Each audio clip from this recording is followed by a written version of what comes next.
American Board of Commissioners for Foreign Missions, a Boston-based missionary organization, to do something unprecedented, to support a secular institution of higher learning that would include medical instruction. The request was successful, and on April 24, 1863, while the missionary Daniel Bliss was raising money for the new school in Beirut, the state of New York granted a charter for the school under the name of the Syrian Protestant College. The new college opened with its first class of 16 students on December 3, 1866. On November 18, 1920, the name was changed to the American University of Beirut. While the professors and students filled the classroom of this institution, the university's educational plan was still very much in the making. In the first decade of the history of the Syrian Protestant College, the main language of instruction was Arabic. Among the first professors in this institution was the renowned Arabist Sheikh Nasif Ilyazi, who died in 1871. And what came to be known as the Department of Arabic and Near Eastern Languages was one of the first academic units founded. Even after the main language of instruction shifted from Arabic to English in the 1880s, the Syrian Protestant College continued to play a vital role in the shaping and reviving of the Arabic language.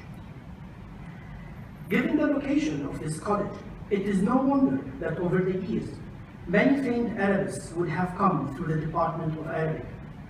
Yet, as I was preparing this lecture in the AUB archive, I marveled at the sheer number of professors and lecturers in it. The AUB archive includes more than 200 names, not to mention the great Arab writers who were not associated with the Department of Arabic, such as the famous novelist Georgi Zidane. These scholars also often embraced a wide range of interests besides the Arabic language. Many of these professors held joint appointments with other departments.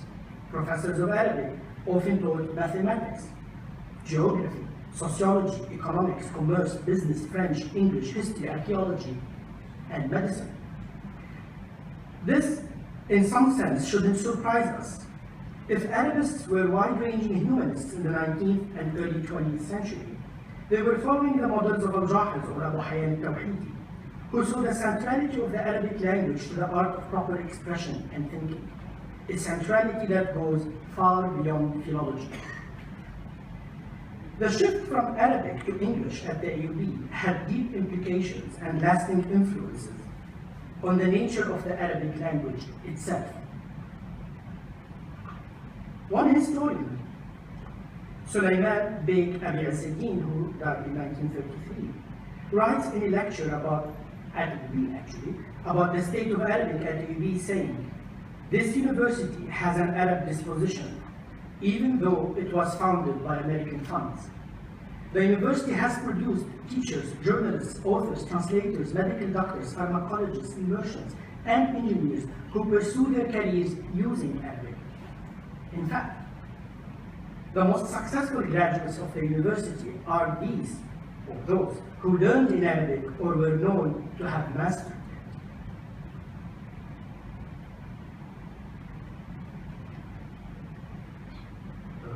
وإن أكثر المشهورين بالعلم والعمل بمتخرجي الجامعة هم أولئك الذين تلقوا دروسهم باللغة العربية أو امتازوا بإتقان هذه اللغة. While over the years, the role of the Arabic language in instruction, in science, and in some humanistic disciplines has declined, I do not come here to lament past glories, weeping over the atlal of the Arabic past. For it is clear to me that the Arabic language, and more importantly, its students and teachers, have a bright future. Rather today, after 150 years from the establishment of the Syrian Protestant College, I come to highlight the lasting legacy of Arabic at AUB. I salute the great minds who shaped the Arabic language, its literature and thought, and gave this university its particular, and I would argue, unique place in shaping the humanistic study of Arabic in the wider world. The pre-modern Arabo-Islamic civilization has long celebrated the achievements of scholars through the writing of the individual biographies, the siyar or the tarajim. The history of Islam is the history of the men of Islam. Today, I will do the same. I celebrate the legacy of Arabic at EUB by celebrating the achievements of the scholars of Arabic. I thank the staff of the EUB archive for their help in preparing for this talk. Iman, Mirva, Samar, and Kaukai. It goes without saying that I cannot include all the scholars who passed through the Arabic department. Rather, what I will present is a sum of many غيرهم من فضل. Yaqub Saruf. Though Saruf began his academic career as a mathematician and astronomer, he was also a journalist, novelist, and translator. Saruf was educated at the Syrian Protestant College and taught Arabic language, rhetoric, and chemistry for several years before immigrating to Egypt in 1885. He is best known as the founder in 1876 with Faris Nimr, another A1 by the way, of the journal Al-Muqarraf, which played an important part in disseminating scientific and scholarly ideas in the Arab world and Middle East. In addition to his numerous articles, Saruf was also an acclaimed novelist and wrote a book on astronomy. Saruf's influence was on 3 levels. The first as a science educator, the second as an instructor of scientific modes of thought, and the third as an innovator in the Arabic language itself, using it in sciences. Jabr Mikhail Dumut. Jabr Dumut was an eminent philologist, a professor at EUB from 1889 to 1921, and a member of several scientific organizations. He wrote numerous articles in Al-Muqarraf. He continuously stressed the importance of developing the Arabic language and frequently wrote about this issue. His publications include studies on the philosophy of language, فلسفة اللغة العربية, the history of Arabic, تاريخ اللغة العربية, and studies in Arabic syntax, morphology, and rhetoric. Yusuf Aftimus. Joseph, or Yusuf Aftimus, was an engineer, architect, and an Arabist. He began as a professor in the Department of Arabic, but left to actively engage in reconstruction and building in Beirut, Damascus, Sidon, and Aleppo. You see him very fashionably. But he also actually built the municipality building and the Barakat building, the two yellow buildings in Beirut. When I showed this picture to my father, he started wondering when will I actually start this business. He was the former city engineer of Beirut and ex-minister of public works. Aftimus published several articles in Arabic on the history of Arab architecture. Anis Ilyas Khouri al-Maqdisi. In 1920, Maqdisi joined the Department of Arabic of the Syrian Protestant College, which that year became the American University of Beirut. Maqdisi authored 18 books. He focused mostly on the pre-modern period and wrote on the prose and poetry traditions with occasional shifts to the modern period. He wrote, for example, on the poetry of the Abbasid dynasties, the prince poets of the Abbasid age, the epistles of Ibn al-Athir, and the literary trends in the modern Arab world. Many of his books are still used as textbooks in several Arab universities. To build on the approaches elaborated in the work of Anis al-Maqdisi, EUB established the Anis al-Maqdisi program in literature, which has been very successful in promoting and supporting interdisciplinary dialogue and literary studies. Maqdisi often composed poems to celebrate events at EUB, by the way. Someone should collect this in the book one day. This is the Department of Arabic in 1954. As you see, there are the women, but I guess that was the norm at the EUB back then. We still have Professor Medina Aini with us teaching.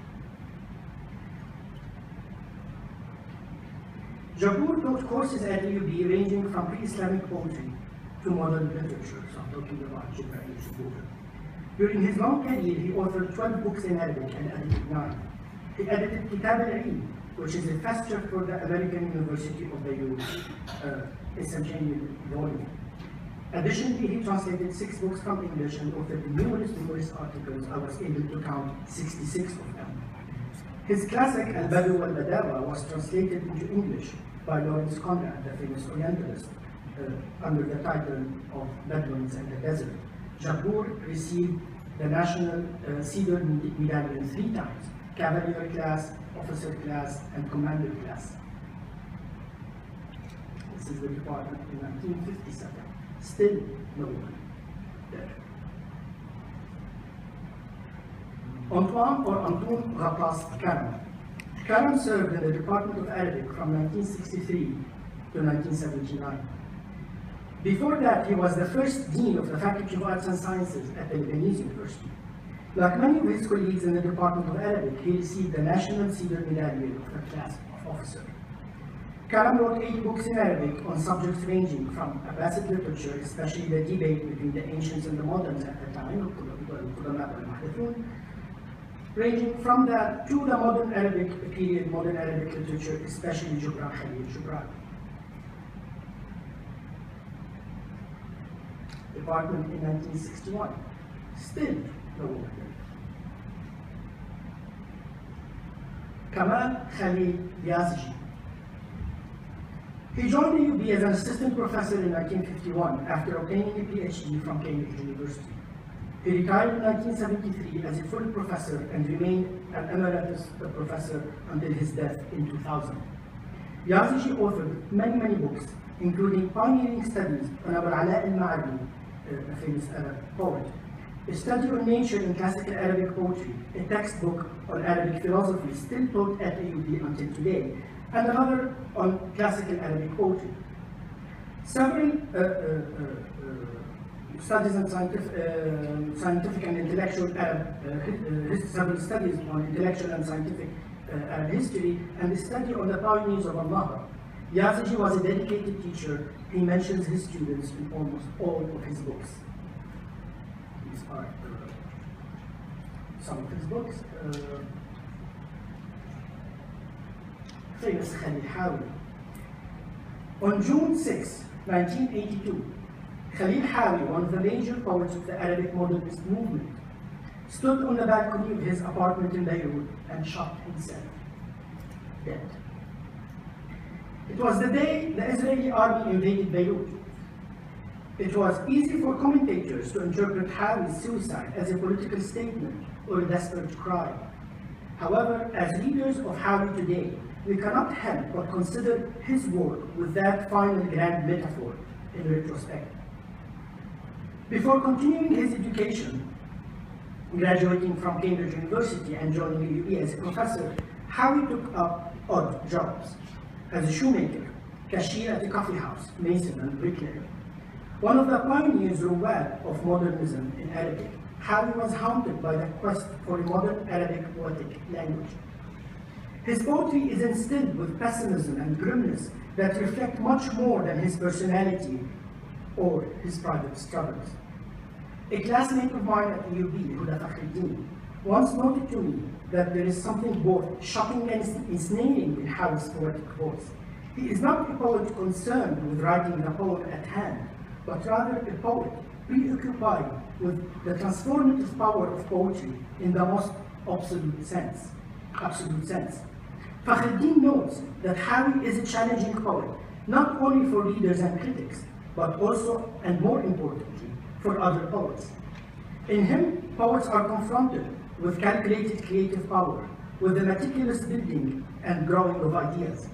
In modern Arabic poetry, Khalil Hawi's work is an exemplary instance of the avant-garde, not merely as a force that explores uncharted poetic territories, but as a force that invents them. This is one of his rare poems actually in Lebanese colloquial. 1964, there is one woman. She's the secretary of the department. And she's unnamed, by the way, in the picture. Ihsan Abbas, a polymath with rare intellectual gifts. Ihsan Abbas left an ineffaceable mark on the fields of Arabic literature and history. He also shaped the literary pedagogies and intellectual character of the department for 2 decades and a half. Abbas dedicated most of his scholarship to producing critical editions. So to perceive his valuable contribution to the field, a note on this noble and selfless endeavor is in order. Critical editions, and this is an example from the Muqamat of al-Hamazani, my current project. Critical editions and textual criticism in the field of Arabic studies and classics in general are a branch of textual scholarship, philology, and literary criticism that is concerned with the identification and removal of transcription errors in texts. Ancient scribes made errors and alterations when copying manuscripts by hand. Using many manuscript copies, the textual critic seeks to reconstruct the original text, the archetype or the autograph, as closely as possible. Preparing critical editions takes years, and they are regarded as the single most difficult activity in the field of classical studies.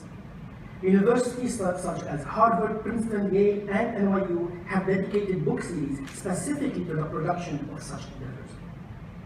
But despite this, very few critical editions are published each year, as their preparation requires full dedication and often requires collaborative work. Scholars often dedicate their career to producing 1 or 2 critical editions.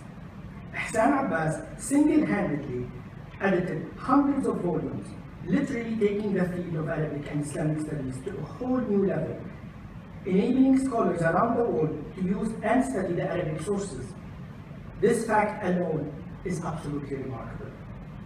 Additionally, Abbas produced remarkable monographs on the Arabs in Sicily and modern Arabic literature. That his history of classical Arabic literary criticism, Tarikh al-Naqd al-Arabi al-Qadim, is a classic in the field. Throughout his career, Abbas received many awards, including the King Faisal Prize, an honorary degree from the University of Chicago, and 2 Thisters. These are the Thisters. Some of the studies on Ihsan Abbas and receiving the King Faisal Prize.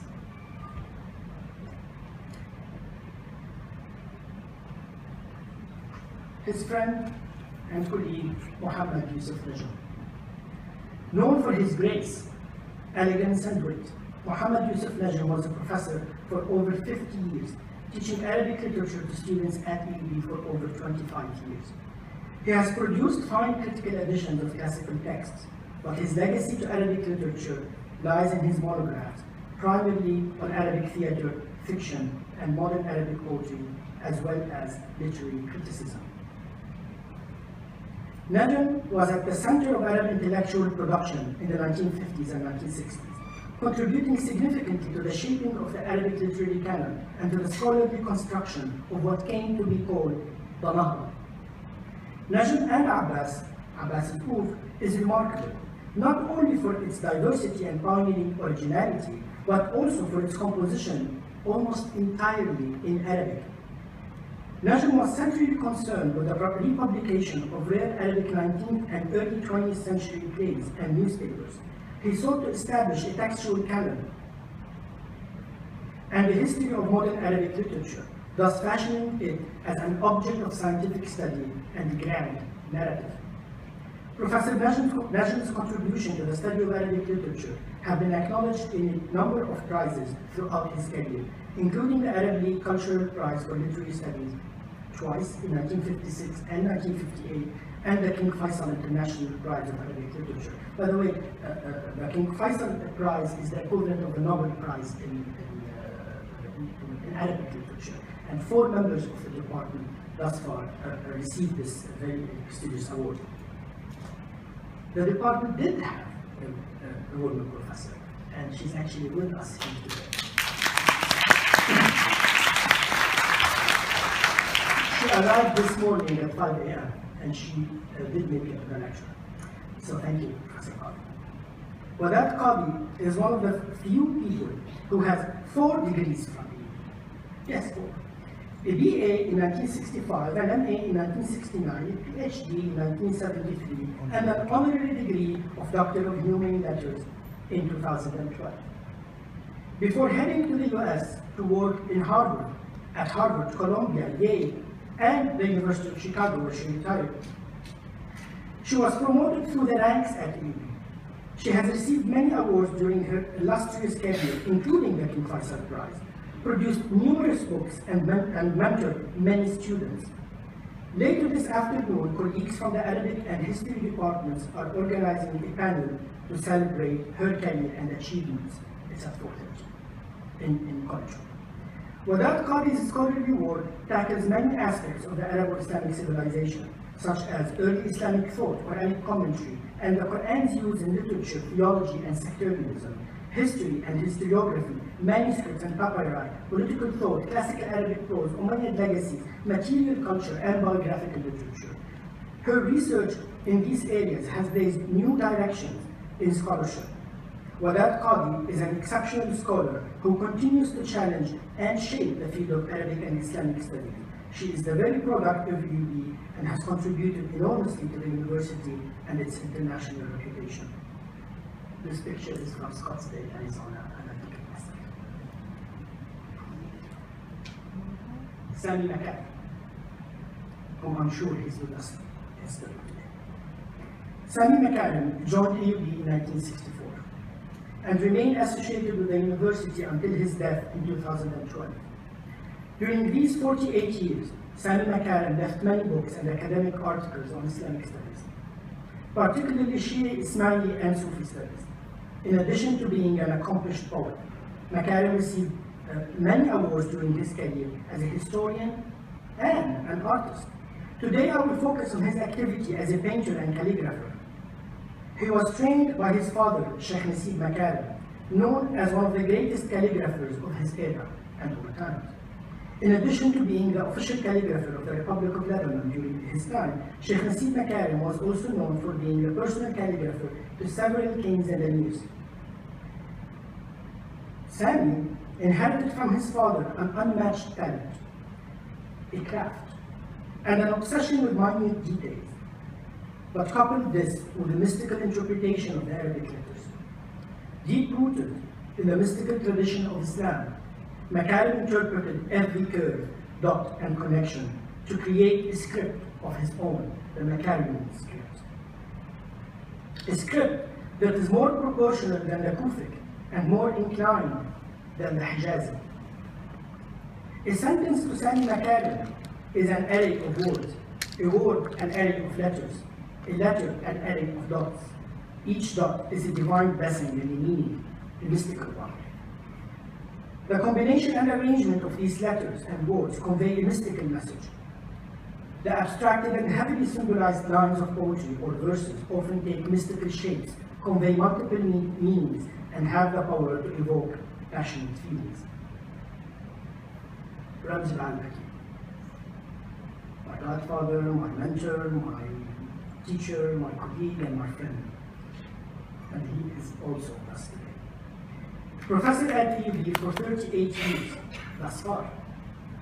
Ramzi al-Baki has received numerous honors and awards during his ongoing career. He was awarded the 1999 Prize for Humanities by the Abdel Hadi Bliss Foundation and received the 2010 King Faisal International Prize for Arabic Language and Literature. Ramzi al-Baki's works, both in Arabic and English, on Arabic lexicography, Arabic linguistics, comparative semantics, and the history of Arabic script, have enriched the scholarly study of these fields and contributed immeasurably to a more nuanced understanding of the Arabic language. He edited several volumes on Arabic language and grammar, and more broadly on Arabic studies and humanities. His critical editions of classical texts constitute a model for future editors to follow. Much of Ramzi al-Baki's oeuvre has been devoted to the study of the history of Arabic grammar, a field in which his scholarship remains indispensable. Ramzi al-Baki's contribution to the field of Arabic grammar may be summed up in three aims. The first is to demonstrate, by examining early terminology and concepts, that Arabic grammatical thought is a genuine intellectual product of Arabs and Muslims. It was not borrowed from the Greek, it was not borrowed from the Indians or other nations. Rather, the result of borrowing from other nations. The second aim is to highlight the central position of the grammatical tradition that the grammatical tradition occupies within the breadth of the Arabic and Islamic scholarly tradition, particularly because grammar is firmly linked to exegesis, Quranic readings, stylistics, and literary criticism. The third aim is to demonstrate the intricate and subtle analytical methods of the early grammarians, who, unlike later authors, were keen to disclose the delicate balance between structure and meaning, lafz and ma'na. Additionally, Ramzi Ba'albaki's influence extends way beyond scholarly circles and has reached nearly every Arab household and international library in the form of al-Mawrid and al-Mawrid al-Akbar, the two most important English-Arabic dictionaries, launched originally by his father, Munir Ba'albaki.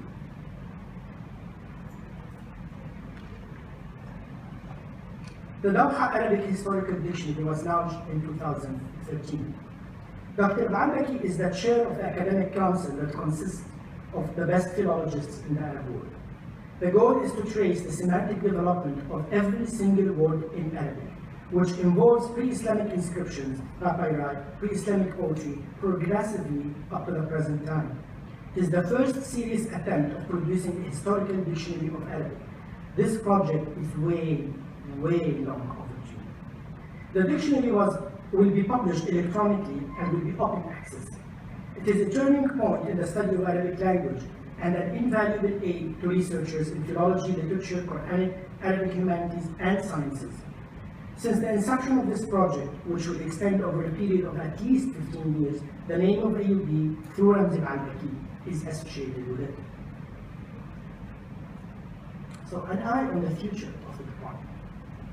I would like to end this talk by suggesting something about the words Arab humanities. For in truth, there is no Arab humanities or English humanities, but in fact one discipline entitled humanities. The Arab past had a strong tradition of interdisciplinary learning that can be a guide for us in the present. Arabic humanities can in fact be an example of the humanities. A strong Department of Arabic will enable our students to access original and authentic sources of information, written and oral, and see commonalities across their studies in whatever language they are conducted on their studies in whatever language they are conducted. Learning to conduct research in Arabic will aid other departments to produce research with impact on society, not only in humanities and social sciences, where the use of Arabic is perhaps more widespread, but also in the sciences. Interdisciplinary research is not an option anymore, and researchers in the Department of Arabic must open up to questions and needs of other disciplines. Media studies, software engineering, data mining, music and musicology, fine and performing arts, art history, etc. We have a role to play and we look eagerly to assume it. We need to improve methods to reward such interdisciplinary research on campus, not only in the Arabic department, but across the departments, and to reflect this in our course offerings. The Arab world is passing through difficult times that will shape its future. Language, its literature and thought will no doubt play vital roles in this future. Like our predecessors, we need to produce transformative research and shape Arabic language, literature and thought. We at AUB have begun to shape, in the Arabic department, an Arabic studies that is aware of its relationship to the religious cultures that shape it, but not determined by them. Arabic studies is not equivalent to Islamic studies. We are also bridging the gap between Arab scholarship and Western scholarship in the field by writing in both English and in Arabic, in English and in Arabic. This dichotomy in the field cannot and should not continue to exist. All this could not have been achieved without the free and secular setting of AUB. We have a busy agenda in the decade ahead of us. When our successors gather here, 150 years from now, may they look with favor on what we have accomplished. I will conclude this talk with lines of by the Ayyubite Khalil Hawi. Light-footed, they crossed the bridge in the morning. I have stretched out my lips for them like a sturdy bridge. From the caves and swamps of the east, they come to the new east. يعبرون الجسر في الصبح خفافا، أضوى امتدت لهم جسر وطيب من كهوف الشرق، من كهوف الشرق، من مستنقع الشرق إلى الشرق الجديد. Thank you.